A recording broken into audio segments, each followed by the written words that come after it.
주님 감사합니다. 주님 은혜로 지난 한 해를 돌파하고 또 새로운 한 해를 맞이하게 하심을 감사드립니다.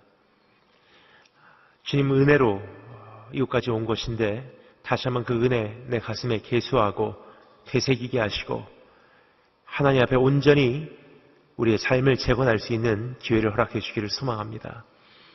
오늘 그것을 위해서 세우신 부족한 종, 그리고 오늘 이 자리에 발걸음을 옮겨 찾아온 한 사람 한 사람 예수 그리스도의 보혈로 덮어주시고 주 성령께서 마음껏 기름 부으시고 우리에게 마음껏 호소하시는 시간 되기를 소망하옵고 살아계신 주 예수 그리스도의 이름으로 기도합니다. 지금 이 말씀은 느부갓네살의 공격을 받기 전 하나님께서 예레미야 선지자를 통해서 주님의 백성을 향해 선포하신 바 된 경고의 말씀과 그리고 주님께서 한탄하시는 그 음성이 아닌가 생각이 됩니다. 이제 엄청난 환란을 앞두고 있는 이스라엘 민족에게 주님께서 선포하신 말씀은요, 내가 너희를 구해주겠다 혹은 이 현실을 변화시켜 주겠다라는 그런 음성이 아니라 전혀 예상 밖의 음성이었다는 사실입니다. 지금 주님의 백성들, 오늘 우리에게도 주님께서는 동일한 말씀을 선포하고 계시다고 생각을 합니다. 이제 엄청난 또 한 해를 맞이하고자 또 새로운 삶을 결단하고자 지금 이 자리에 서 있는 우리에게 주님께서는 어떠한 기도 응답을 우선적으로 말씀하시는 분이 아니시고 어떠한 현실의 변화를 우리에게 약속하시는 분이 아니시라 한 가지를 우리에게 오늘도 동일하게 말씀하시고 계시다는 것입니다. 그것은 오늘 지금 읽은 이 말씀의 그 당시나 지금이나 주님께서는 우리에게 이렇게 말씀하십니다. 너희가 나에게 돌아와라. 그렇습니다. 여러분, 주님께서 오늘 우리에게 말씀하시는 것은 회개와 회복을 향한 주님의 음성인 것입니다. 그래서 오늘 이 시간 여러분과 제가 다시 한번 주님 음성에 귀를 기울여 우리가 살펴보며 그 어떠한 현실의 변화, 기도의 응답, 문제 해결이 아니라 주님께서 말씀하십니다. 너희가 나에게 돌아오라고 말씀하세요.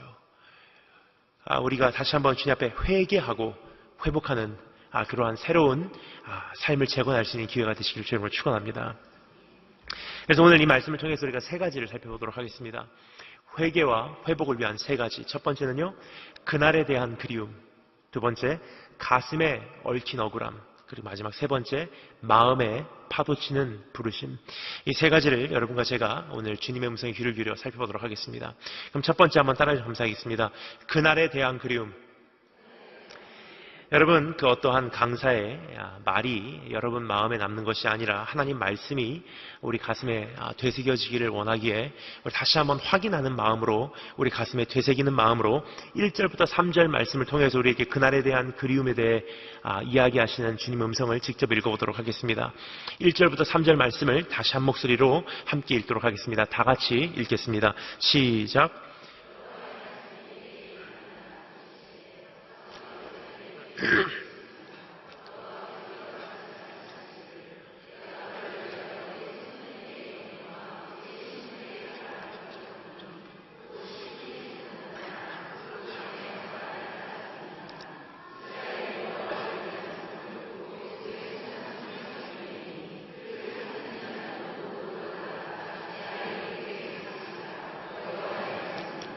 아멘.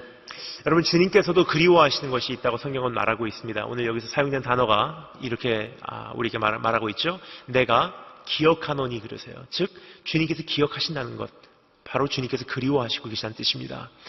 여러분, 무슨 하나님께서 그리워하실까 하는 생각을 하실 때 한 가지를 꼭 말씀을 드리고 싶은 것이 있습니다.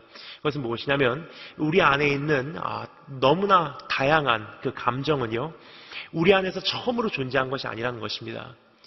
창조주 안에 이미 존재하고 있었던 수많은 그리고 다양한 감정들이 우리 안에 전해져 내려왔다는 것입니다. 단지 우리의 문제는 세상의 죄악으로 인해서 그 감정이 때로는 과하거나 때로는 부족한 것뿐이지 우리 안에 있는 모든 감정은 선한 감정이라는 것입니다. 시간과 공간에 어울리지 않는 감정을 표현하는 것뿐이지 우리 안에 있는 감정은 다 선한 것이라는 것입니다. 여러분, 그래서 우리 안에 있는 그 그리움이라는 감정도 우리 주님께서 가지고 계시다는 사실을 우리가 기억하기를 원합니다.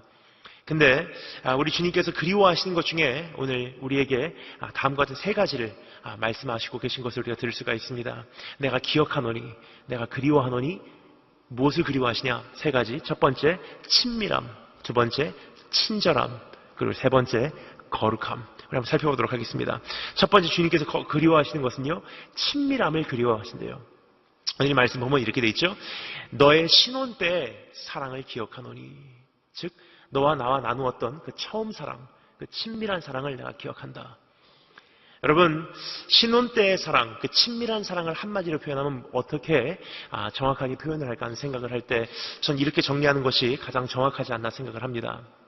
여러분, 성경에서 친밀함이라는 단어를 사용할 때는요, 우리가 보통 생각할 때 친밀함 그리면 골방에 들어가서 내가 그냥 은밀한 곳에서 하나님을 내 나름대로 경험하고 내 나름대로 하나님의 음성을 듣는 것을 우리 주님과의 친밀함이라고 생각을 합니다. 하지만 성경에서 말하는 친밀함이라는 것은 도대체 무엇인가? 여기서 말하는 이 신혼 때의 사랑이라는 것은 도대체 무엇인가? 그래서 한마디로 요약해서 주님께서는 여기서 이렇게 정리해주고 있습니다. 곧 씨 뿌리지 못하는 땅, 그 광야에서 너희가 나를 따랐습니다. 즉 결과에 무관한 추적을 했을 때, 그리고 환경을 초월한 주님과의 사랑을 나누었을 때를 주님께서 한마디로 요약해서 너와 나와 친밀한 사랑을 했을 때다. 어떻게 보면 지금의 우리의 모습과 조금 대조적이지 않나 생각을 합니다. 여러분, 우리의 삶은 지금 주님 앞에 어떻게 드려지고 있는지, 자녀들의 어떠한 그 대학교 입시를 놓고서는 특별 새벽기도를 합니다. 어떠한 우리 하나님 내 사업을 축복해 주시길 원합니다. 네, 헌금하겠습니다. 내가 성수주의를 하겠습니다. 내 사업 거두어가 주시 마시옵소서. 하나님, 정말 내가 생명 걸고 주님 앞에 헌신하겠습니다. 내 가정과 내 사업과 내 인생 책임져 주시옵소서. 뭐죠? Give and take. 너무나 많은 경우 우리가 하나님 앞에 드리는 헌신과 헌금과 이 주님을 향한 그 사랑은요, 조건적인 것이라는 사실을 우리가 기억하기를 원합니다. 근데 여기서 말하는 것은, 주님께서 요구하시고 계신 것은, 주님께서 기억하시는 것은 무엇이냐? 무조건적인 사랑이래요. 아무리 씨를 뿌려도 열매를 맺지 못하는 그 땅에서 너희가 나를 따랐고, 아무리 농사를 지어도 어떠한 결실도 보지 못하는 그러한 광야와 같은 그 현장에서 너희가 나를 따랐을 때를 난 참 그리워한다. 여러분, 사실 우리의 모습이 원래 그런 모습이 아니었나 생각이 듭니다. 처음에 우리가 주님을 따랐을 때 그 어떠한 현실의 변화, 어떠한 문제 해결이 아니라 주님 한 분이 좋아서 우리가 주님을 따랐었던 그때가 있었다는 것을 우리가 기억할 때, 여러분, 주님께서 요구하시는 것, 오늘 우리가 이 새해를 맞이하며 새로운 삶을 주님 앞에 결단하며 그것을 올려드리는 축복이 있으시길 주님으로 축원합니다. 너무나 많은 경우 우리는요, 하나님 앞에 내가 생각할 때 주님께서 원하실 거라고 생각하는 것을 우리가 올려드려요. 근데 정말 중요한 것은요, 주님께서 원하시는 것은 이거, 주님께서 이렇게 말씀하시지 않나 생각을 합니다. 네 생각에 내가 원하는 거 말고 내가 원하는 것을 한번 네가 나에게 줄 수 있겠니? 여러분, 주님께서 원하시는 것은 우리가 너무나 명백하게 오늘 여기서 선포되고 있음을 우리가 들을 수가 있습니다. 그것은 무엇이냐면요, 아무 조건이 없이, 아무런 열매가 없이, 아무런 결과가 없이 네가 나를 사랑해 줄 수 있겠니? 물어보신 주님의 음성입니다. 오늘 그것을 주님 앞에 다시 한번 돌려드리시는 축복이 있으시기를 주님으로 축원합니다. 여러분, 세상 사람들도 그 정도 고백을 합니다. 여러분, 저는 굉장히 좋아하는 음악이 있습니다. 어떻게 보면 저하고 어울리지 않는다고 생각하시는 분들도 계신데요, 저는 이 노래를 굉장히 좋아합니다. 왜냐하면 제가 이 노래를 부를 때마다 굉장히 흥분이 되는 이유가 제가 주님께 이 찬양이 아니죠, 이 노래를 고백을 하기 때문이에요. 가사를 읽어드릴게요. 제가 저 푸른 초원 위에 사랑하는 우리님과 한 100년 살고 싶어. 멋쟁이 높은 빌딩 의시되지만 유행 따라 사는 것도 제멋이지만 반딧불 초가집도 님과 함께면 나는 좋아, 나는 좋아. 님과 함께면, 님과 함께 살기만 한다면. 그렇죠? 여기까지 말씀드리면 어떤 분들은 또 마음에 이미 시험이 오시는 분들이 있어요. 어떻게 저 강단에서 저런 트로트를 이야기할 수 있을까? 그래서 이것을 제가 크리스찬 버전으로 번역을 해드리도록 하겠습니다. 내 영혼이 은총 입어 중한 죄짐 벗고 보니 슬픔 많은 이 세상도 천국으로 화하도다. 할렐루야 찬양하세. 내 모든 죄 사함 받고 주 예수와 동행하니 그 어디나 하늘나라. 높은 산이 거친 들이 초막이나 궁궐이나 내 주 예수 동행하니 그 어디나 하늘나라. 여러분, 정말 우리가 처음 주님을 따랐을 때는요, 어떠한 조건 걸지 않았어요. 그냥 주님이 좋아서 밤새 와서 주님 발 앞에 엎드렸던 그때가 있었다는 것입니다. 하나님 어떤 기도 응답 안 해주셔도 됩니다. 하나님 이 어려움을 나에게서 거두어 가시지 않아도 됩니다. 난 주님을 원합니다. 하나님이 이 고난을 통해서 주님을 얻을 수 있으면요, 전 그것으로 만족하고요. 이 아픔을 통해서 내가 하나님의 사랑을 조금이나마 깨달을 수 있다면 난 그것으로 행복합니다. 여러분, 하나님께서 우리에게 말씀하십니다. 참 그때 고백이 난 그립다. 두 번째 주님께서 그리워하시는 것 따라 하시겠습니다. 친절함. 첫 번째는 친밀함, 두 번째는 친절함입니다. 오늘 여기 보면 이렇게 돼 있죠. 너의 청년 때 인애를 기억하노니라고 되어 있습니다. 인애라는 것은 무엇입니까? 친절함이에요. 특별히 영어 성경에서는 이렇게 번역을 하고 있습니다. I remember the kindness of your youth. 너의 청년 때 네가 나에게 베풀었던 그 친절함이 참 그립다. 성경에서 이 친절함, 인애라고 하는 것을 두 가지로 우리에게 말해주고 있습니다. 하나는요, 내 이웃에게 베풀므로 하나님께 베푸는 간접적인 친절함이 있고요. 두 번째는 주님께 직접 베푸는 친절함이 있대요. 우리 한번 살펴보겠습니다. 첫 번째, 내 이웃에게 베풀어 하나님께 베푸는 간접적인 친절함이라는 것은요, 마태복음 25장에 기록된 내용이죠. 수많은 사람들이 주님 앞에 마지막 날 나옵니다. 주님께서 그들을 칭찬하세요. 내가 배고플 때 네가 나에게 먹을 것을 주었고, 내가 목마를 때 네가 나에게 마실 것을 주었어. 내가 옥중에 있을 때 네가 나를 찾아와 주었고, 내가 헐벗었을 때 네가 나를 입혀주었단다. 고맙다. 주님께서 이게 말씀하실 때 제 성도들은 고백하죠. 주님, 우리 그런 적 없습니다. 주님께서 대답하십니다. 지극히 작은 소자에게 한 것이 바로 나에게 한 것이라. 여러분, 사실 이 모습이 교회 안에서 지금 사라지고 있지 않나 생각을 합니다. 아유, 뭐 그렇습니까? 우리들 지금 많이 사랑하고 있고 섬기고 있습니다. 근데 여러분, 한번 생각해 보겠습니다. 교회 이름표를 닮으며 굉장히 사랑을 해요. 당신 사랑받기 위해 태어난 사람입니다. 당신을 섬기기를 원합니다. 난 당신을 너무 사랑합니다. 교회 이름표 띄는 순간 내 교회와 내 가정과 내 개인적인 인생과 아무런 연관이 없는 사람들에게는요, 그만한 사랑과 그만한 친절과 그만한 용서를 우리가 베풀지 못하는 것이 우리의 모습이에요. 여러분, 굉장히 안타까운 것은요, 로마서에서 이렇게 말하죠. 이제는 사랑하는 그 거짓 사랑은 하지 말아라. 근데 여기서 사용되는 단어가요, 헬라어 원어 단어로는 히포크리시스라는 단어예요. 무슨 뜻이냐? hypocritical. 바로 사랑하는 척 이제 그만 좀 해라. 성도인 척 그만 좀 해라. 이제는 그 냄새나는 거 다 내려놓고 진짜로 네 안에 사랑이 있는지를 점검해봐라. 여러분, 오늘 하나님께서 그리워하시는 것이 한 가지 있다면요, 정말로 내가 하나님의 마음으로 그 친절함을 소유하고 지금 이 땅을 섬기고 있는지. 최근에 우리 중고등부 학생들에게 그 핍박이라는 것을 설명을 하려고 하는데 굉장히 이제 어려워하는 제 자신을 발견하게 되었습니다. 그 이유는요, 성경에 나와 있는 이 핍박이라는 그 정리하고 우리가 지금 겪고 있는 핍박하고는 조금 다르다는 거예요. 사실 성경에 나와 있는 핍박이라는 것을 경험하기를 원한다면요, 중국이나 중동 쪽에 가면 진짜로 경험할 수 있어요. 하지만 대한민국 땅에서는 우리가 겪고 있는 핍박은 성경에 나와 있는 핍박은 조금 다른 것 같습니다.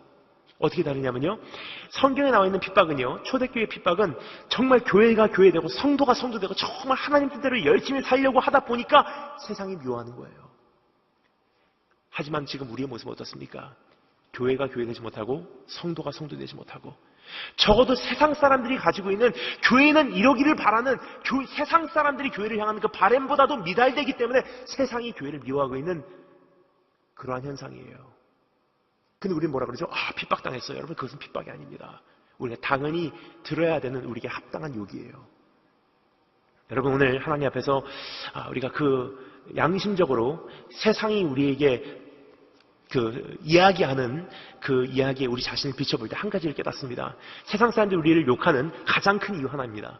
최근에 굉장히 많이 듣습니다. 그것은 무엇이냐면요, 예수쟁이들은 입으로만 사랑해 그래요. 여러분, 정말로 우리가 하나님 앞에서 그러한 친절함을 베풀고 있는지.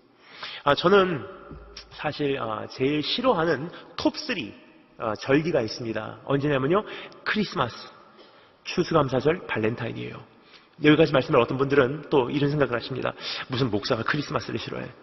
근데 여러분, 저는요, 예수님이 이 세상에 오신 것 빼고는요, 정말 그건 감사한데, 예수님이 이 세상에 오신 것 빼고는 사실 크리스마스는 저에게는 좀 안 좋은 기억이 살아나는 그러한 계절이에요. 왜 그러냐면요, 제가 사관학교 다닐 때, 제가 대학생 때 굉장히 안 좋은 기억들이 있습니다. 제가 미국의 사관학교를 간 곳은요, 미국에서 인종차별이 가장 심한 곳 중에 하나입니다. 사관학교 입학할 때부터, 입대한다 그러죠? 입대할 때부터 인종차별이 시작됐어요. 첫날 선배들이 찾아와서 저에게 말합니다. You dirty chink, go back to your country. 이 더러운 중국놈아, 네 나라로 돌아가라. 검은 눈동자, 검머리카락이 더러운 동양놈아, 너를 이 학교에서 용납할 수가 없어. 네가 좋은 말 할 때 160년 동안의 역사가 있는 이 학교에서 네 발로 자진해서 나가지 않으면 우리는 너 같은 동양놈이 이 학교를 그만두고 자진해서 나갈 때까지 밤마다 네 방을 찾아갈 거야. 이게 저를 향한 입학식이었습니다. 근데 이 선배님들이요, 정말로 약속을 신실하게 잘 지키시는 분들이세요. 정말로 밤마다 찾아오시기 시작했어요. 밤에 자고 있으면요, 새벽 3시에 방문을 차고 들어와서 이 층침대에서 자는 저를 떨어뜨리고 푸시업 시키고 턱걸이 시키고, 참 힘들었던 시간들이 아니었나 생각이 됩니다. 근데 정말 힘들었던 것은요, 외로움과의 싸움이었어요. 그렇게까지 힘들게 선배들한테 당하면서도 잘 견뎠어요.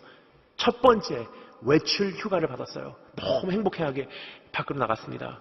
근데 그날 배웠어요. 나가면 안 되는구나. 왜냐면요, 나갔다가 큰일 날 뻔했습니다.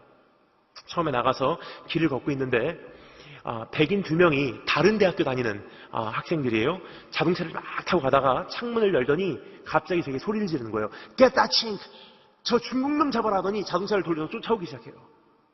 모자를 벗고서 얼마나 뛰었는지, 그날 잡히면 어떻게 됐었을지 잘 모르겠지만 제 생각에는 아마 이렇게 되지 않았나 생각이 됩니다. 그때부터 몇 년 후에 거의 비슷한 지역에서, 미국 남부지방에서 비슷한 사건이 하나 있었어요. 어느 흑인이 길을 가는데 백인 2명이 픽업 트럭, 자동차를 타고 가다가, 트럭을 타고 가다가 저 흑인 잡아라 해서 아무런 이유가 없이 그 흑인을 잡아서 밧줄로 묶고 자동차 뒤에다 매달고 20km를 달렸어요. 얼굴이 쓸대로 쓸려서 시체를 알아볼 수 없을 만큼 달렸습니다. 그날 제가 잡혔으면은 아마 그렇게 돼도 이상하지 않았지 않나 생각을 합니다. 그날 적어도 저는 한 가지 깨달았어요. 나가면 안 되는구나. 그때부터 금요일 되잖아요. 외출, 외박이 시작돼요. 전 그때부터 외로움과의 싸움이 시작됩니다. 양손으로 책상을 꽉 잡아요. 여러분, 진짜 외로움은요, 여러분, 외로움의 한계를 넘어가면요, 어떤 느낌이냐? 바늘을 한 주먹 쥐고 가슴을 파내는 느낌이에요. 가만히 있으면요, 가슴이 막 떨려요. 눈물이 투투투투투. 금요일, 토요일, 주일 그렇게 보내요. 그렇게 하면서 하나님의 은혜로 1년을 잘 마치고요, 2학년이 됐어요. 생도 2학년째 되니까 하나님께 저에게 선물을 주셨습니다. 무슨 선물이냐? 학교 안에서 아르바이트를 할 수 있는 여건을 주셨습니다. 그래서 제 사관학교 안에서 하나님께 제게 주신 아르바이트가 뭐냐면요, 우체국이에요. 사관학교 우체국에서 제가 일하기 시작했습니다. 새벽 3시에 출근을 해요. 그럼 새벽 3시에 출근을 하면요, 트럭 한 가득 도착하는 우편물들을 새벽부터 다 이제 분배를 하는 거예요. 그 생도들 우편함에, 장교들 우편함에 601, 341 이렇게 넣는 거예요. 그렇게까지 하는 거 정말 행복했는데 힘들 때가 있더라고요. 언제냐면요, 크리스마스, 추수감사절, 발렌타인. 평소보다도 3배 정도 되는 양의 우편물이 도착해요. 평소보다도 2배, 3배 시간이 걸려서 다 이것을 우편함에 넣습니다. 근데요, 제 건 하나도 없어요. 그래서 그 시즌이 되면 굉장히 우울할 때가 있어요. 여러분, 이번 크리스마스 우리가 어떻게 지냈습니까? 여러분, 크리스마스 예수 그리스도의 생신이잖아요. 그럼 예수 그리스도의 생신이면 그분이 주인공이에요. 그럼 하나님 이 파티 원하시죠? 이 예배 원하시죠? 이 율동 원하시죠? 이 프로그램 원하시죠? 지금 다 드리겠습니다. 주님 분명히 이걸 원하실 것입니다. 우리가 장담해요. 하지만 중요한 것은요, 크리스마스의 주인공 되신 그분의 마음에 어떠한 호소함이 있었는지는 우리는 귀를 누리지 못했다는 사실이에요. 이번 크리스마스 하나님의 주된 관심이 여러분 어디 있었을까요? 물론 우리의 율동에도 있었습니다. 우리 자녀들의 프로그램에도 있었습니다. 우리가 드리는 훌륭한 예배도 있었습니다. 하지만 정말 주님의 가장 중심된 주된 관심은 어디 있었냐? 2000년 전에 99마리의 구원받은 양을 두시고 잃어버린 한 마리 양을 찾아서 이 땅에 오신, 그것도 그 잃어버린 한 마리 양에게 다가가기 위해서 의도적으로 말구유라는 것을 선택하시고 평생 죄인들의 친구요 홀로 십자가 지시고 십자가를 돌파하신 예수 그리스도의 양심과 관심은 오늘도 바뀌지 않았습니다. 그럼 크리스마스의 주인공이신 그분의 가장 주된 관심은 어디 있었냐면요, 아픈 손가락에 있었어요. 크리스마스에 우리 주님의 주된 관심은 아빠 엄마 없이 지낸 소녀 가장들. 이 한 해를 맞이하기 전에 사업이 부도가 나서 다 산산조각나고 가족에게 선물 하나 못 갖고 가는 자살을 꿈꾸고 있었던 그 사람. 1년 동안 교회를 다니면서 시험 들고 실족해서 교회를 떠나갔지만 크리스마스가 돼서 교회를 돌아가고 싶지만 돌아가는 길을 이미 잃어버린 형제 자매들. 우리가 즐기고 있을 때 하나님의 관심은요, 먼 곳에 아내와 자녀 두고 대한민국까지 공장에서 일하러 찾아와서 열심히 하루 종일 일하고 다 부르튼 손 가지고 10,000원짜리 전화카드 하나 사서 역전 앞에서 계속 자기 차례 기다리며 공중전화 박스 앞에서 서 있다가 자기 차례 돼서 외국에다가 전화해서 아내에게 자녀에게 크리스마스 메시지 전하는 외국인 근로자들. 우리 주님 관심 거기 있었습니다. 우리가 사랑을 한다고 하면서, 교회는 사랑의 공동체라고 하면서, 우리 하나님은 사랑이라고 하면서 그러한 친절함을 교회가 아직도 기억하고 있는지. 여러분, 우리는 복을 굉장히 많이 말합니다. 하나님 나에게 복 주셨어요. 하나님, 내가 우리 자녀들 많이 축복해 주시고 그렇게 하시면 내가 내 자녀를 하나님께 헌신시키겠습니다. 하나님 위대한 인물이 돼서 주님께 영광 돌리겠습니다. 주님께서 말씀하시면 그거 필요 없어. 호세아서 6장 6절에서 뭐라고 말합니까? 나는 번제를 원치 않고 난 인애를 원하며 제사보다 하나님을 아는 것을 원하노라. 그 어떠한 예배보다도 주님 기뻐하시는 것은요, 고아와 과부를 돌보는 것이래요. 여러분, 오늘 하나님 앞에서 정말 주님 원하시는 것이 무엇인지 우리 한번 귀를 기울여 돌아볼 때 한번 내 자신을 다시 한번 살펴보시고 주님께서 그리워하시는 그것을 이제 회복하시는 축복이 있을 줄 축원합니다. 두 번째, 친절함이죠. 하나는 이웃에게 베푸는 간접적인 친절함, 주님께. 그리고 두 번째는요, 주님께 직접 베푸는 친절함이 있대요. 여러분, 주님께 직접 베푸는 친절함이라는 것은 무엇이냐면요, 여러분, 저는 저희 어머니께서 저하고 자동차 타는 것을 별로 안 좋아하십니다. 그 이유는요, 제가 미국에서 오랫동안 살면서 제가 운전했던 자동차가 미국의 찝차예요. 다 지붕 띄워놓고 덜컹덜컹 운전하는 그 큰 타이어 가지고 있는 찝차예요. 찝차를 운전하면요, 여러분, 장애물이 없습니다. 웬만한 건 다 넘어가 버려요. 근데 그 운전에 제가 익숙해지다 보니까 한국에 와서도 운전을 그렇게 하게 되더라고요. 심지어는 어머니를 옆에다가 모시고도 운전을 그렇게 해요. 그래서 어머니가 저에게 때로는 화를 내세요.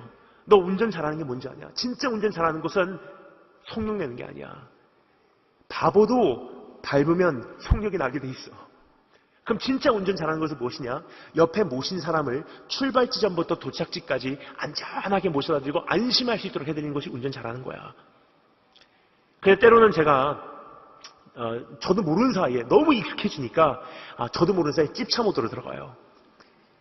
그럼 저희 어머니가 저에게 화를 내십니다. 너 폭력이야, 폭력. 왜 그러냐? 한번 생각해 보시면 감사하겠습니다. 자동차라는 밀폐된 공간에 100km 이상 나오는 스피드, 뛰어내릴래야 내릴 수도 없는 그 현장 속에서 제 옆에다 어머니를 모시고 엄청난 불안한 운전을 한다면요, 그건 뭐죠? 폭행이에요, 폭력이에요. 여러분, 사실 그것과 가정 안에서 하는 폭력과 사실 무슨 차이가 있습니까? 폭력, 불안감 조성하는 건 똑같은 거예요. 자, 그런데 여러분, 성령님 내 안에 계시죠? 그 성령께서 뭐라고 말씀하십니까? 내가 너를 버리지도 않고 내가 너를 떠나지도 아니하리라. 버릴래야 버릴 수 없고 떠날래야 떠날 수가 없어요. 왜냐? 언약 때문에. 근데 우리는 그 성령님을 내 안에 모시고 어떻게 합니까? 음란한 길로, 더러운 길로, 원하는 거, 폭행 다 해요.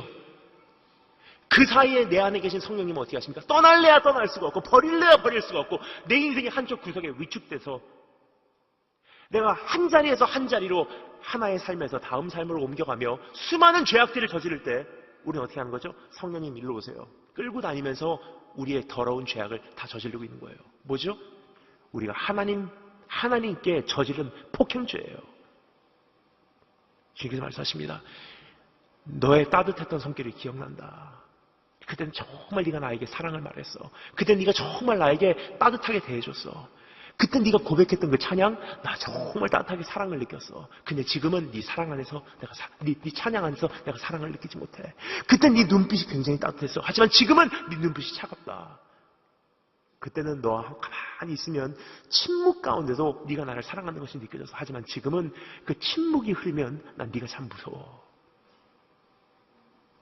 여러분, 우리가 하나님 앞에 어떠한 마음으로 지금 살아가고 있는지 한번 내 자신 살펴보시면 축복이 있을지 여러분 축원합니다. 세 번째 따라 감사하겠습니다. 거룩함. 예, 다시 한번 따라 감사하겠습니다. 거룩함. 첫 번째는 친밀함, 두 번째는 친절함, 세 번째는 거룩함입니다. 오늘 여기 보면 이렇게 되어 있죠. 이스라엘은 여호와를 위한 성물, 곧 그의 소산 중 첫 열매인이라고 되어 있습니다. 특별히 영어 번역이요. 정확합니다. 영어 번역이 이렇게 되어 있습니다. They were holy to me 이라고 했어요. 과거형이에요. 그들이 나에게는 거룩한 백성이었더니 라고 되어 있어요. 그들은 참 거룩한 소산이었더니 라고 되어 있습니다. 즉 지금은 아니란 뜻이에요. 하나님께서 정말 기억하시고 그리워하시는 것은 무엇이냐? 우리의 거룩함이에요. 여러분, 성경에서 말하는 거룩함이라는 것은요, 도덕적 청결함이 아닙니다. 성경에서 말하는 거룩함이라는 것은 무엇이냐? 어떠한 특별 대상을 위해서, 특별한 용도를 위해서 성별됨을 말합니다. 즉 내가 하나님을 위해서, 주님의 어떠한 나라를 위해서 성별된 존재였다는 뜻이에요. 근데 그것이 상실됐다는 것은요, 그 거룩함이 상실됐다는 것은 무엇입니까? 내가 일반화됐다는 뜻입니다. 성별됐다는 존재가 이제는 다른 것을 위해서 그 용도가 분산이 되기 시작했다는 뜻이에요. 여러분, 하나님께서 우리에게 요구하시는 것은 바로 그것입니다. 대한민국 교회가 하나님만을 위해서 존재했을 때, 내 가정이 하나님만을 바라봤을 때, 내 인생이 마음을 다하고 성품을 다하고 힘을 다하여 하나님을 사랑했을 때를 지금 그리워하신대요. 그래서 지금 어떻게 됐습니까? 분산이 되어버렸어요. 가정, 학교, 직장, 일터, 내 자녀들, 내 장래, 사역 다 분산이 됐어요. 하나님은 한 부분이에요. 여러분, 오늘 하나님 앞에서 우리 한번 회개할 때 주님, 분산됨을 회개합니다. 나누어 드렸던 것을 회개합니다. 여러분, 하나님께서 원하시는 것은요, 우리 한번 정리하기를 원합니다. 정말 주님께서 원하시는 것은 우리의 최고를 원하신 분이 아니세요. 우리의 전체를 원하시는 분이세요. 우리의 전체를 드리실 수 있는 축복이 있으실 여러분 축원합니다. 첫 번째, 그날을 향한 그리움. 두 번째, 따라 감사했습니다. 가슴에 얽힌 억울함. 우리 직접 읽어보도록 하겠습니다. 2장 4절부터 8절 말씀을 통해서 우리에게 이제 가슴에 얽힌 억울함을 호소하시는 주님의 음성을 직접 읽어보도록 하겠습니다. 다 같이 4절부터 8절 읽도록 하겠습니다. 시작.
여기서 주님께서 우리에게 두 번째로 말씀하십니다. 첫 번째는 주님께서 그날에 대한 그리움을 호소하시고요. 두 번째는 주님의 마음에 얽힌 억울함이라고 우리에게 말씀하십니다.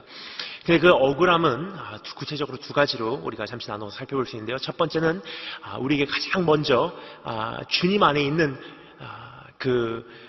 하늘 우리가 호소하시는 음성을 들을 수가 있습니다. 4절부터 5절 말씀을 제가 읽겠습니다. 잘 들으시면 감사하겠습니다. 야곱의 집과 이스라엘의 집 모든 족속들아 여호와의 말씀을 들으라. 나 여호와가 이같이 말하노라. 너희 조상들이 내게서 무슨 불의함을 보았기에 나를 멀리하고 가서 헛된 것을 따라 헛되이 행하였느냐. 뭔 뜻입니까? 한마디로 요약합니다. 이런 뜻이에요. 내가 너에게 뭘 그렇게 잘못했냐. 여러분, 예레미야 선지자의 이 글은요, 한 가지 패턴이 계속 형성이 되고 있어요. 이것을 신학적 언어로 live pattern이라고 합니다. 무슨 뜻이냐? 하나님께서 이스라엘 민족을 법정으로 고소해서 끌고 가는 장면이에요. 그러면 하나님의 법정에 서게 되면요, 고소하는 사람이 있고요, 그리고 피고인이 있습니다. 고소를 당한 사람, 그리고 증인이 있어요.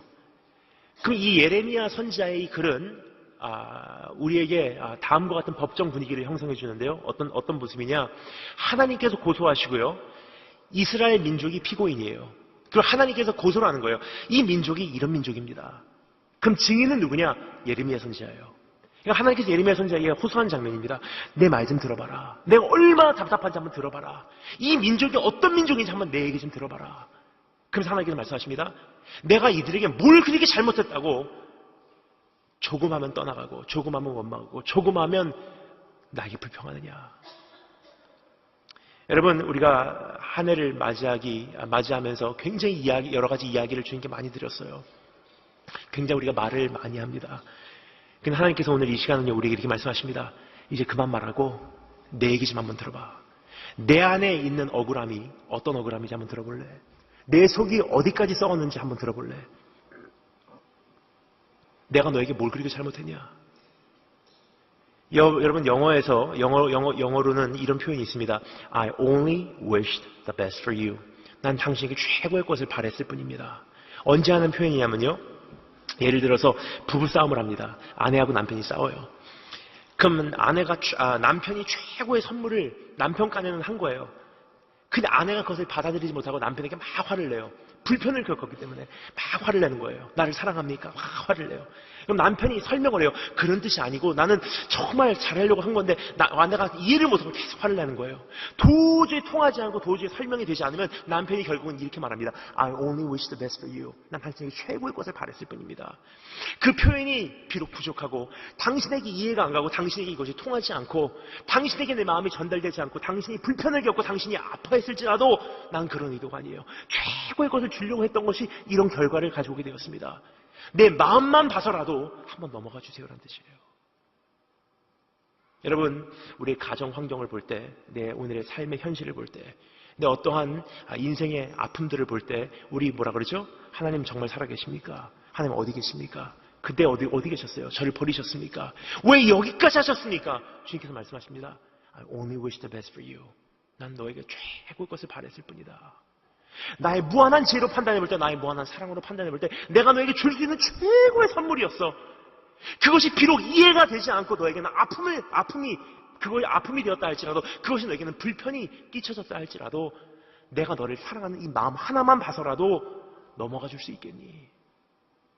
여러분, 오늘 하나님 앞에서 우리의 이야기를 호소하는 것도 중요하지만 이제 정말 주님 마음을 조금이나마 알고 주의 마음을 조금이나마 우리가 만족시켜드리신 축복이 있으실 점을 축원합니다. 두 번째, 주님께서 우리에게 말씀하시는 그 가슴에 얽힌 억울함이 있습니다. 첫 번째는 주님 안에 있는 한이고요. 두 번째는 주님의 눈이 목격한 불의가 있대요. 여러분, 그것은 6절부터 8절 말씀의 내용인데요. 이미 읽었기 때문에 다시 반복해서 읽지는 않겠습니다. 하지만 여러분, 주님께서 우리에게 내가 너희 안에서 불의를 목격했다고 호소하고 계십니다. 우리가 지금 시간 관계상 다 볼 수는 없지만 예레미야서를 우리가 중심적으로 볼 때, 그리고 조금 더 크게 모든 선지자들의 글을 우리가 중심적으로 볼 때 성경에서 말하는 5가지 종류의 불의가 있습니다. 그 5가지를 주님께서 우리에게 오늘 호소하십니다. 우리 한번 살펴보도록 하겠습니다. 첫 번째, 성경에서 말하는 불의는요, 약한 자를 학대하는 불의래요. 여러분, 성경에서 가장 주님께서 우리에게 분노하신다고 말씀하신 것 중에 하나가 무엇이냐? 약한 자 학대하는 거래요. 하지만 우리의 지금 모습은 어떻습니까? 출애굽기 22장 21절부터 23절 말씀, 여러분 제가 읽겠습니다. 잘 들으시면 감사하겠습니다. 출애굽기 22장 21절부터 23절 말씀입니다. 너는 이방 나그네를 압제하지 말며 그들을 학대하지 말라. 너희도 애굽 땅에서 나그네였음이라. 너는 과부나 고아를 해롭게 하지 말라. 네가 만일 그들을 해롭게 함으로 그들이 내게 부르시면 내가 반드시 그 부르심을 들으리라. 여러분, 고아와 과부의 편이 되셔서 그들의 부르심을 듣고 그들을 압제하는 사람들을 복수하신다는 하나님께서는요, 오늘도 바뀌지 않으셨어요. 근데 한 가지 문제가 있습니다. 대한민국 사회에 그토록 크리스찬이 많다고 하면요, 사회의 구조는 조금 바뀌어야 되잖아요. 근데 우리 삶이요, 지금 굉장히 우리 사회를 바라볼 때 안타까운 것은요, 약한 자는 짓밟힘을 당하고요, 없는 자는 업신여겨짐을 당한다는 것입니다. 심지어는 교회마저도 그런 형태로 변하고 있는 것을 볼 때 너무나 마음이 아픕니다. 그러면 정말로 교회의 어머니들이시고 이 자녀를 이 다음 세대의 어머니시라면요, 보다 나은 교회와 보다 나은 세상을 우리 자녀들에게 남겨주기 위해서는 우리 한 가지 생명을 걸고 기도해야 될 점이 있습니다. 그것은 무엇이냐면요, 하나님, 내가 압제했고요, 내가 그들을 억압했습니다. 내가 짓밟았고요, 내가 그들을 업신여겼어요. 교회의 구조부터 내가 바꿔놓겠습니다. 왜 그 말씀을 드리냐면요, 이 1000년 전 주님께서 처음에 교회를 세우셨을 때는요, 교회는 병원이었었어요. 죄인들과 아픈 사람들과 실패한 사람들과 이혼한 사람들과 사회에서 인정받지 못하는 사람들이 오는 곳이 교회였었어요. 하지만 지금 어떻습니까? 우리가 하나님에 대해서 조금 잘못 이해하는 것이요, 하나님 위대한 삶을 살겠습니다. 그래서 위대하게 영광 돌리겠습니다. 훌륭하게 나를 준비시켜 주시옵소서. 그래서 훌륭하게 사역해 드리겠습니다. 주님께서 말씀하십니다. 그거 원치 않아. 교회라는 것은 병원이래요. 아픈 사람들이 오는 것이 병원이고요, 가정이 산산조각난 사람들이 와서 어울릴 수 있는 것이 교회고요, 사회에서 인정받지 못하고 상처받은 사람들이 올 수 있는 것이 교회래요. 근데 문제가 있습니다. 지금 오늘의 교회는요, 박물관이 돼버렸어요. 성공한 사람들, 잘 나가는 사람들, 사회에서 인정받는 사람들, 내놓으라는 사람들, 가정 산산조각나고 실패하고 부모가 없이 자란 고아들, 정말 내놓으라 할 것이 없는 사람들은요, 교회는요, 이제는 얼굴도 못 드는 그런 장소가 돼버렸다는 사실이에요. 주님께서 말씀하세요. 나 그 분노한다. 여러분, 하나님 나에게 복 주시옵소서. 정말 주님께 모든 것을 바칩니다. 주님께서 말씀하시다. 냄새나 하지마, 더 이상. 가장 기본적인 것부터 우리가 세우지 않으면요, 우리가 믿고 있는 신앙은 아무런 의미가 없다는 사실이에요. 훌륭한 교회, 훌륭한 성도 많습니다. 하지만 정말로 주님께서 기뻐하시는 교회와 기뻐하시는 성도는 얼마나 될지 참 궁금합니다. 여러분, 하나님 앞에서 우리가 약한 자 학대하지 않았는지 굉장히 안타까운 것은, 여러분, 저는 특별히 한국 안에서 돌아다닐 때는요, 대중교통을 굉장히 많이 이용을 합니다. 특별히 제가 제일 자주 이용하는 대중교통 중에 하나가 무엇이냐면요, 수도권 전철이에요. 제가 전철을 타고 이동하는 걸 굉장히 좋아하는데, 특별히 제가 좋아하는 노선이 있습니다.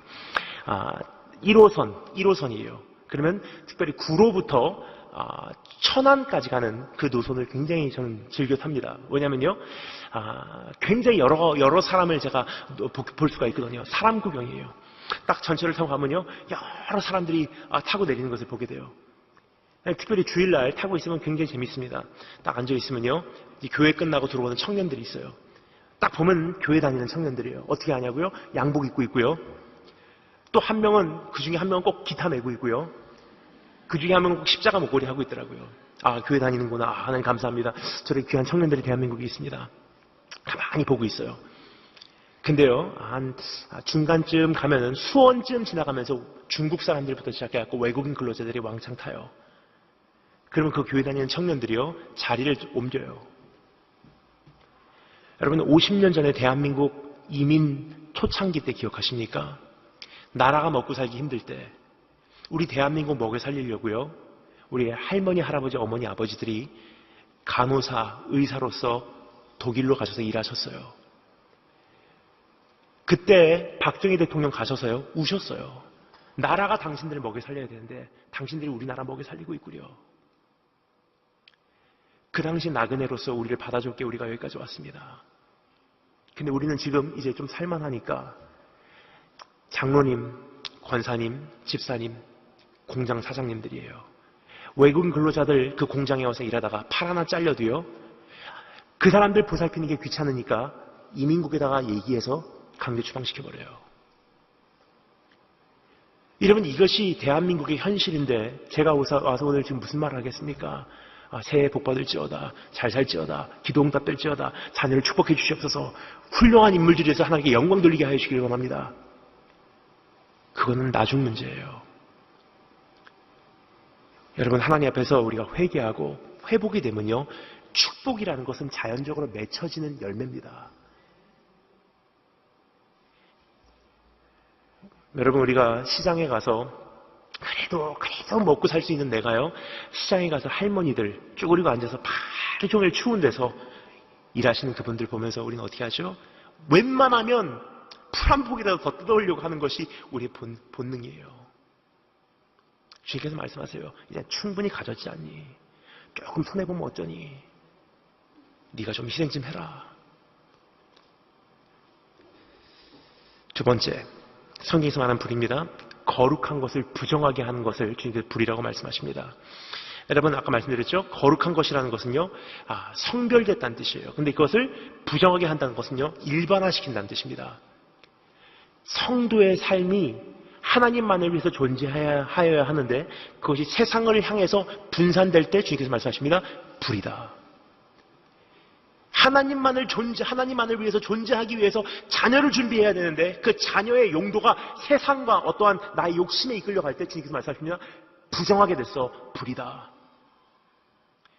여러분, 오늘 하나님 앞에서 내가 불의하게, 그러한 부정하게 하는 죄를 저지르고 있지는 않은지 한번 내 자신을 살펴보시는 축복이 있을 줄 여러분 축원합니다. 세 번째, 성경에서 말하는 불입니다. 받아야 할 자에게 마땅한 그것에 대한 대가를 지불하지 않는 것을 성경에서는 불이래요. 대표적으로 성경에서는 그것을 이렇게 말하죠. 저울을 속이는 죄래요.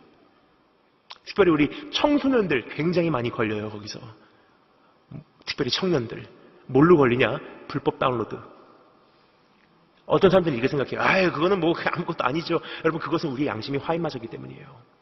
그 사람들은 잘 사는 사람들이고 대기업이고 이 정도는 괜찮아요. 근데 중요한 것이 있습니다. 우리가 점도 없이 흠도 없이 순결한 교회로 준비되어야 하는데요. 무슨 뜻이냐? 이만큼도 어떤 악의 모습을 소유하지 말라는 뜻이에요.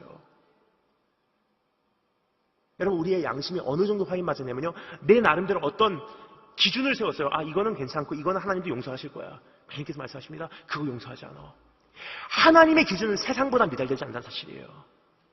거룩하신 여호와 하나님의 임재 속으로 들어갔을 때 이사야 선지자의 입에 나온 것이 한 가지. 여러분, 다른 사람이 아니고 이방인도 아니고 어떤 세리장이도 아니었어요. 이사야 선지자와 같은 사람이 하나님의 임재 속으로 들어가서 한마디 했어요. 화로다 내가 죽게 되었도다. 여러분, 오늘 하나님 앞에서 정말로 선다면요, 정말 보잘것없는 조그만 것부터 큰 것까지 우리 다시 한번 가슴 찢고 회개할 수밖에 없다는 사실이에요.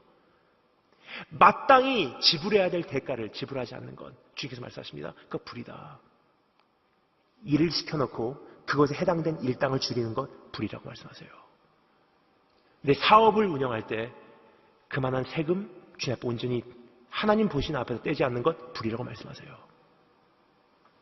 네 번째, 주님께서 말씀하시는 것, 악한 것을 보고도 못 본 척하는 것이 불이래요. 성경에서 대표적인 불의가 바로 그것이 아닌가 생각됩니다. 바로 우유부단한 성격이에요. 그냥 뭐 좋은 게 좋은 거죠. 여러분, 성경에서 우리가 정말 다시 한번 정리해야 될 것은요, 성경에서 말하는 온유함, 성경에서 말하는 정말 좋은 성품이라는 것은 무엇이냐? 우유부단한 성격이 아니에요. 왜냐? 우유부단한 것은 무엇입니까? 나쁜 것도 좋게 말할 수 있고 좋은 것도 나쁘게 말할 수 있어요. 그냥. 그 성경에서 말하는 온유함은요, 충성이라는 뜻이죠. faithfulness. 바로 내가 충성을 맹세한 그분에게는 한없이 부드러워요. 그분에게는 한없이 굴복합니다.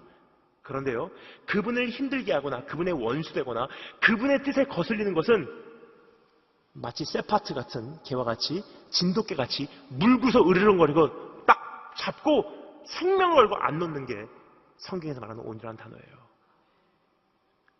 여러분, 오늘 하나님 앞에서 내가 악한 것을 보고도 넘어가고 있지는 않은지. 여러분, 중요한 것이 있습니다. 우리 특별히 자녀들 학교에서 보면요, 학교 내 폭력을 당하지 않는 정도의 문제, 학교 내 폭력을 하거나 당하지 않는다고 여러분 안심할 게 아니더라고요. 뭐냐? 성경에서 말하는 이 기준으로 보잖아요. 그것을 알면서 못 본 척하면요, 공범이래요. 우리 학교 안에 우리 자녀들, 여러분 거의 90% 이상의 자녀들은요, 누가 누구를 힘들게 하는지 다 알고 있어요. 어떤 아이는 학교 끝내고 어디로 불려가는지 아이들을 다 알고 있어요, 사실. 근데 못 본 척해요. 왜냐? 나까지 힘들어지니까. 그런 아이들이 사회에 나중에 자라서 어른이 돼서 들어온다면 여러분 어떻게 될까요? 비양심적인 인간 돼요. 근데 하나님께서 그 인간들을 축복하시면 어떻게 될까요? 이 사회가 그런 사람들로 기득권이 세워진다면요, 악한 사회로 대한민국 사회는 끊임없이 악순환으로 들어갈 수밖에 없는 사실이에요.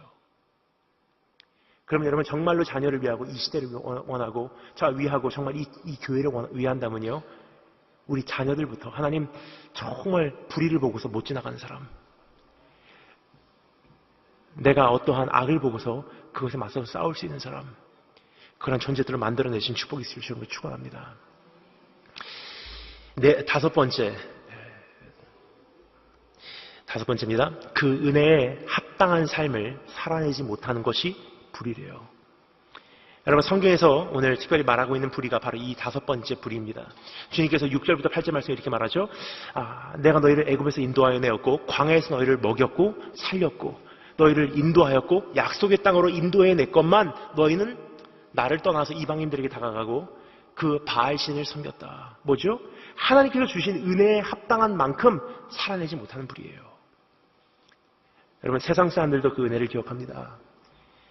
오늘 다시 한번 하나님 앞에서 내가 그 은혜를 충분히 기억하고 그 은택을 내가 오늘 계수할 수 있으며 그 은총만큼 내가 살아가고 있는지, 거기에 미달되면 주님께서 말씀하십니다. 불이다. 여러분 최근에 저는요, 그 중국 북경을 통해서 두바이, 요르단의 암만, 그리고 예루살렘, 나사렛, 그리고 돌아오는 그 여정을 작년 말에 하게 되었습니다. 제 제자들하고 다녀왔어요. 제자들하고 가니까 얼마나 행복한지 몰라요. 근데 너무나 행복한 그 여정 가운데 제 제자 한 명이요, 굉장히 표정이 무거운 거예요. 그래서 돌아오는 길에 그 제자에게 물어봤습니다. 너 왜 이렇게 얼굴 표정이 무겁니? 이번 여정 동안에 네가 한 번도 제대로 막 기쁘게 웃는 것을 제대로 못 봤어. 왜 이렇게 표정이 무겁니? 그냥 고백을 합니다. 사실 제가 한국에 돌아오자마자 이제 신대원 면접을 봐야 되는데 굉장히 부담이 돼요. 그냥 면접 보면 되지, 네가 그냥 보면 되지, 뭐 그렇게 부담이 되니? 그러니까 한 가지 질문이 자기는 굉장히 지금 부담이 된대요. 면접 때 물어보는 질문입니다. 이거 무슨 질문인데 물어보니까 이야기를 합니다. 꼭 면접 때 이런 질문을 물어본대요. 당신은 왜 헌신하시길 원하십니까? 당신은 왜 신대원 오기를 원하십니까? 다른 말로 당신의 비전은 무엇입니까? 라는 질문이에요. 제가 그냥 물어봤어요. 다른 사람들은 뭐라고 대답하니? 이렇게 대답한대요. 하나님께서 저에게 위대한 비전을 주셨습니다. 나를 이 학교로 입학을 시켜주신다면 이 나라를 내가 바꿔놓겠습니다. 정말 죽어가는 이 영혼들 내가 살리겠습니다. 훌륭한 목회자가 돼서 이 썩어가는 이 땅을 내가 살리겠습니다. 주님 다시 오실 그 길을 내가 예비하겠습니다. 나를 뽑아주시기만 한다면 내가 이 땅을 내가 바꿔놓겠습니다. 굉장히 대단한 이야기를 하는데 저 같아도 뽑겠어요. 근데 제가 그 친구에게 물어봤어요. 그럼 너도 그렇게 대답하면 되지? 안 돼? 이렇게 하니까 그 제자가요, 머리를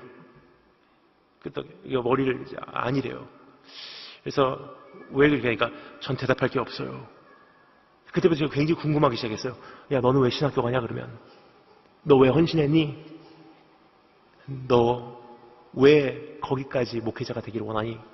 그러니까 그 친구가 저에게 한마디를 하는데 충격을 받았어요.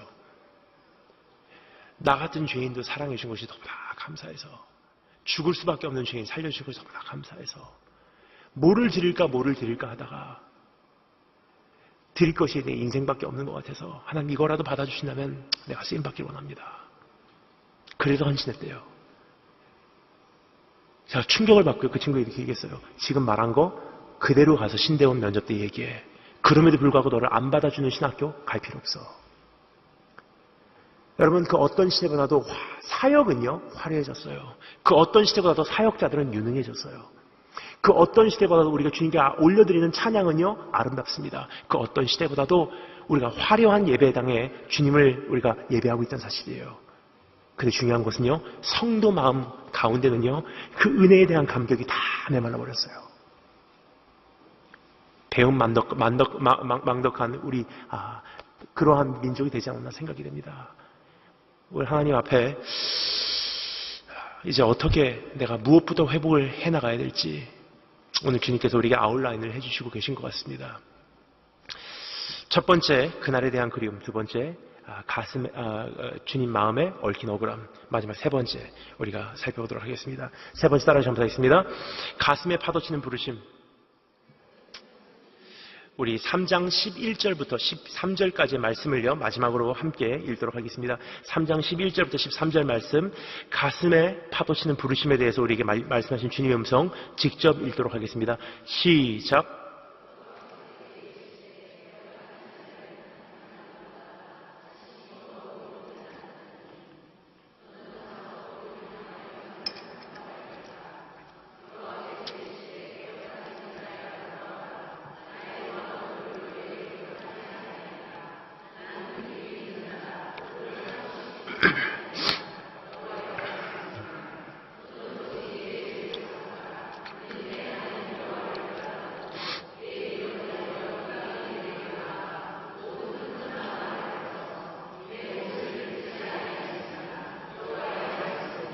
아멘.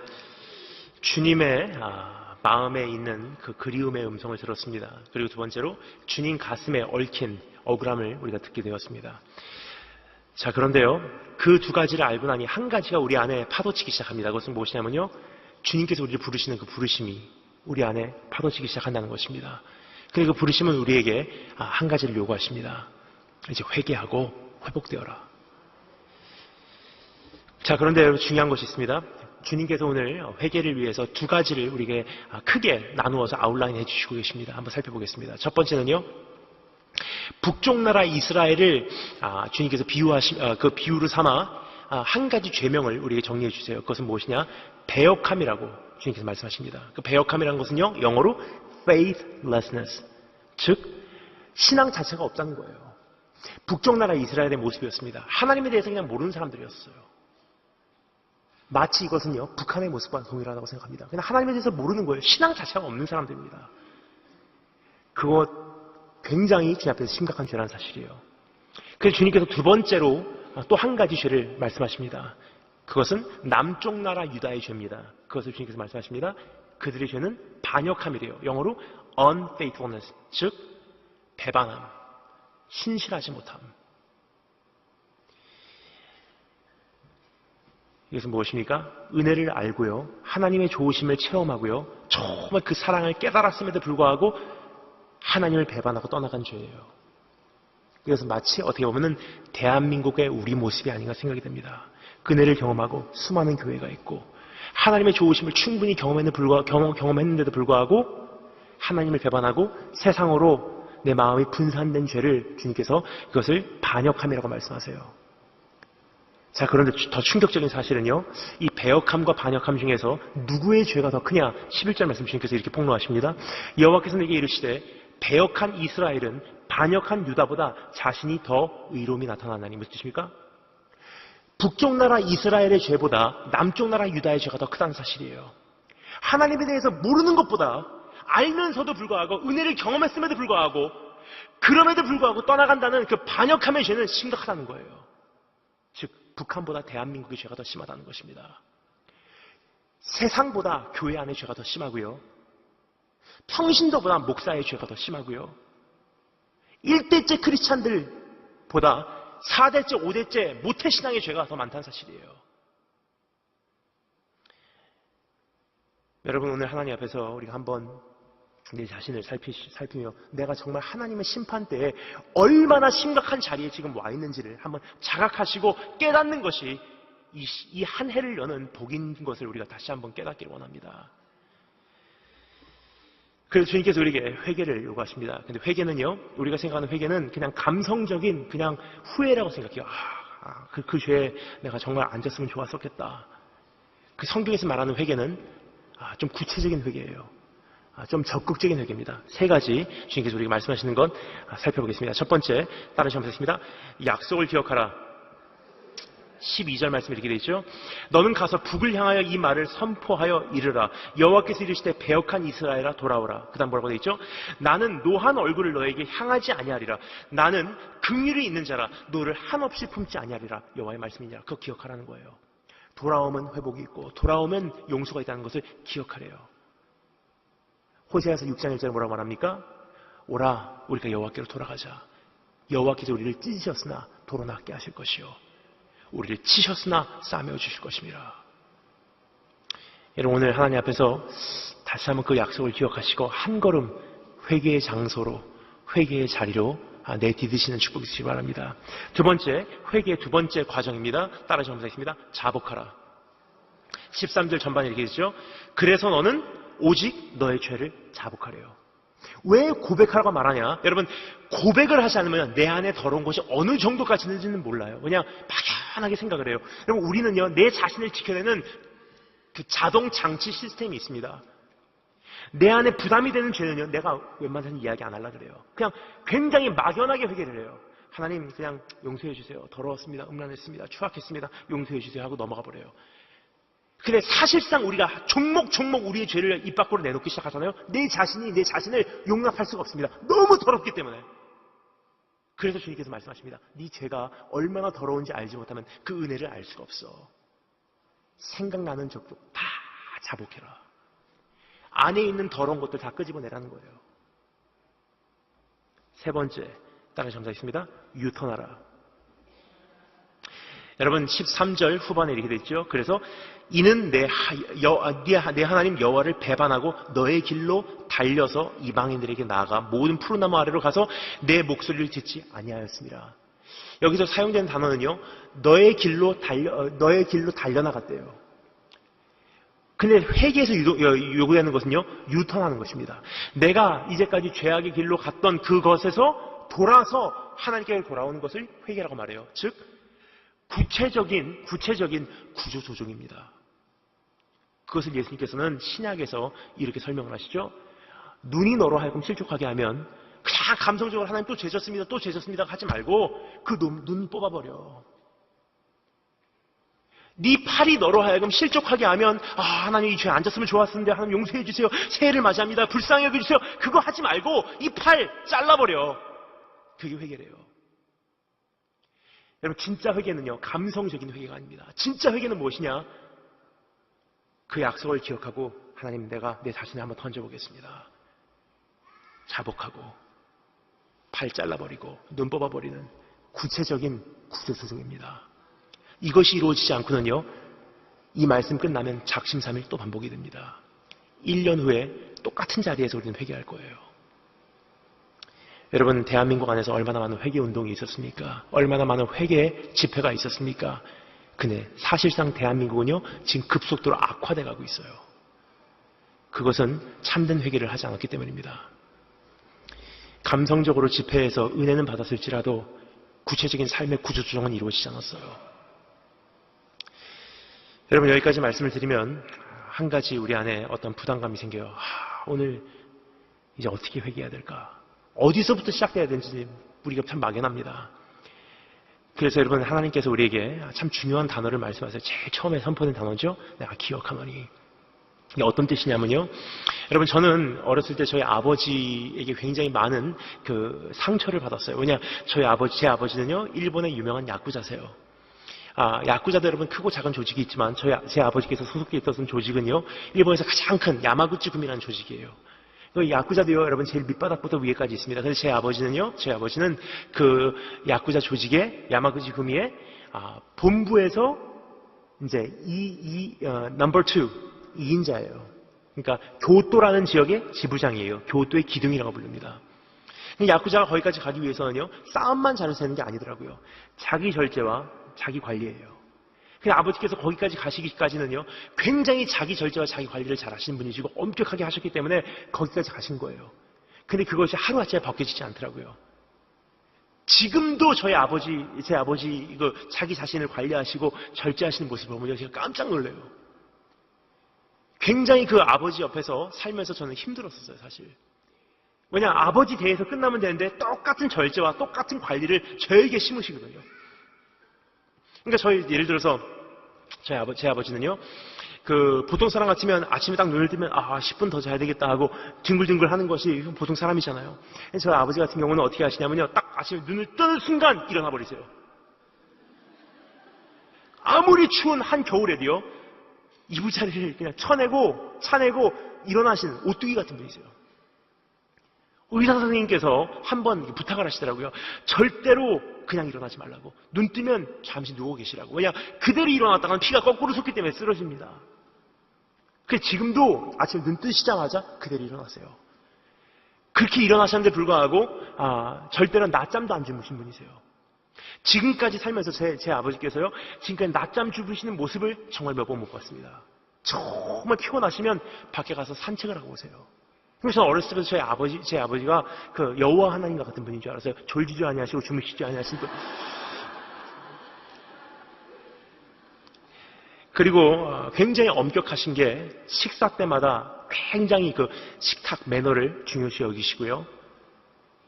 그리고 저희 집에는 조그만 목소리가 안 통하는 집이에요. 다 큰 소리로 이야기합니다. 전화를 받을 때도 확실히 얘기해야 돼요. 예, 여보세요. 예, 안녕하세요. 큰일 나요. 하이, 하이도 짧게 해야 돼요. 하이 길게 했다가 한번 큰일 날 뻔했습니다. 하이 하다가 큰일 날 뻔했어요. 제 아버지께서 또 한 가지 중요한 것은 저희 집에서는 말대꾸하고 변명이 통하지 않는 집이에요. 저희 집에 룰이 있습니다. 네가 말대꾸하는 날, 네가 변명을 하는 날, 너는 정령 죽으리라. 저희 집 룰이에요. 근데 한 번은 제가 그것을 어겼어요. 얼마나 아버지에게 억눌림을 당하는 게 분노가 나든지, 한 번은 제가 생각을 안 하고 그냥 팍 입에 놔버렸어요. 말이 나오고 나니까 이제는 큰일 난 거예요. 정신이 들고 나니까. 그래서 에덴 동산에서 쫓겨나는 아담과 같이 두 생각 안 하고 그냥 도망 나가버린 거예요, 집을. 밖으로 나가서, 여러분, 생각하고 말한 게 아니잖아요. 아버지께 이제 말대꾸하고 짐을 싸서 잠바도 다 두툼하게 차려입고 나가야 되겠구나, 그 생각하고 나간 게 아니기 때문에 거의 늦가을에 반팔만 입고 나간 거예요. 덜덜덜덜 떨고 있어요. 굉장히 배가 고픕니다. 집으로 돌아갈까? 돌아가면 죽을 거야. 굉장히 불안해요. 떨고 정말 배고파서 주저앉지 않고 이제 날이 저물어 이제는 큰일 났다 하고 있는데 뒤에서 목소리가 들려요. 얘야, 그래요. 돌아보니까 저희 어머니세요. 어머니께서 코트를 들고 계세요. 어머니 언제 나오셨어요? 그러니까 네가 나가자마자 엄마 쫓아나왔어. 너무 추울까 봐 코트 들고 나오셨대요. 알고 보니까 저희 어머니도 식사를 안 하셨어요. 왜냐, 하루 종일 저를 찾아 돌아다니셨기 때문에. 드디어 찾으신 거예요. 그럼 어머니께서 말씀하세요. 아빠가 너 돌아오래 이제. 그때까지만 해도요, 돌아가면 어떻게 될까? 아빠가 날 용서해주고 굉장히 불안해하고 있었는데 어머니께서 아빠가 너 돌아오래 하니까 믿을만 하더라고요. 왜냐, 어머니를 보내실 만큼 용서하셨다는 거예요. 돌아갈까 생각하고 잠바를 입고 어머니 앞장 세우고 뒤에 쫓아가요. 집 문을 열고 들어가면서 일본말로 다녀왔습니다. 다다이마 하는데 제 아버지께서 저를 보시고 뜻밖의 한마디밖에 안 하십니다. 밥 먹어라. 그리고 들어가서 주무시더라고요. 여러분, 저는 그것을 보면서 참 한 가지 마음이 아픈 것이 있어요. 2000년 전에 주님 정말 기억하시고 그리워하시다가 잊지 못하시다가 어떻게 할까 하다가 그 마음에 있는 아픔을 장자 대신 예수님께서 들으신 거예요. 아버지, 그럼 내가 데리러 갔다 올게요 하고 자기 자신을 비우시고 이 땅에 우리를 찾아오신 분이세요. 우리가 어디 있는지 실족하진 않았는지 찾아다니시다가 우리가 헐벗었기에 그분 헐벗으셨고요, 우리가 배고팠기에 그분 배고프셨어요.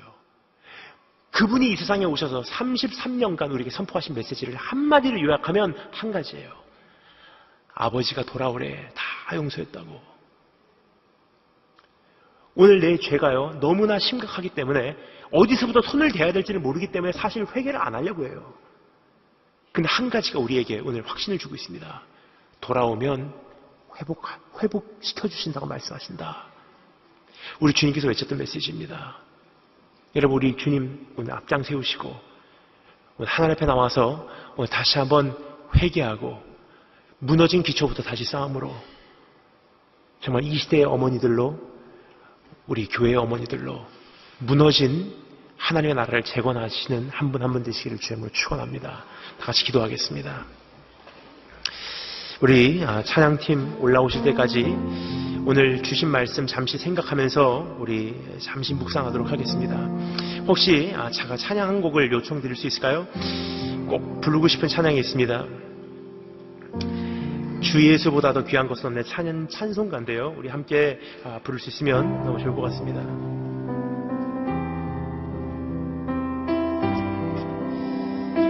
오늘 말씀 기억하면서 여러분 오늘 잠시 묵상하도록 하겠습니다. 여러분, 저는요 최근에 이 찬양을 부르면서 굉장히 많이 회개를 했어요. 어렸을 때부터 많이 불렀던 찬양이고요. 너무나 많이 하나님께 제 사랑을 고백했던 찬양입니다. 가사가 이렇죠. 주 예수보다 더 귀한 것은 없네. 이 세상 부귀와 바꿀 수 없네. 주 예수보다 더 귀한 것은 없네. 이 세상 명예와 바꿀 수 없네. 이전에 즐기던 세상 일도 주 사랑하는 마음 뺏지 못해. 주 예수보다 더 귀한 것은 없네. 이 세상 행복과 바꿀 수 없네. 세상 즐거움 다 버리고 세상 자랑 다 버렸네. 부르고 있었어요. 얼마나 많이 불러온 찬양이고 고백입니까? 근데 그날 제가 이 찬양을 부르는데요, 주님께서 저에게 한마디 하시더라고요. 거짓말. 저에게는 소름이 끼치는 충격이었어요.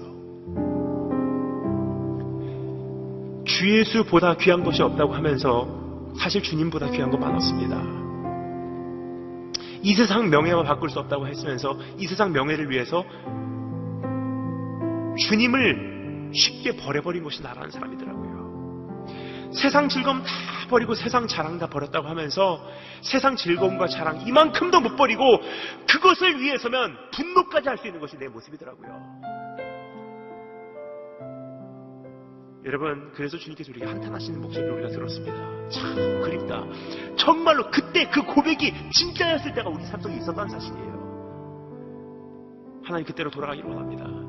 다시 한번 회개합니다. 이 고백이 나에게는 진짜가 되기를 원합니다. 다시 그날을 나에게 허락해 주시옵소서. 그러한 마음으로 우리 찬양, 우리가 회개와 소망과 결단하는 심령으로 부르도록 하겠습니다. 다 같이 찬양하겠습니다. 주 예수보다 더 귀한 것은 없네.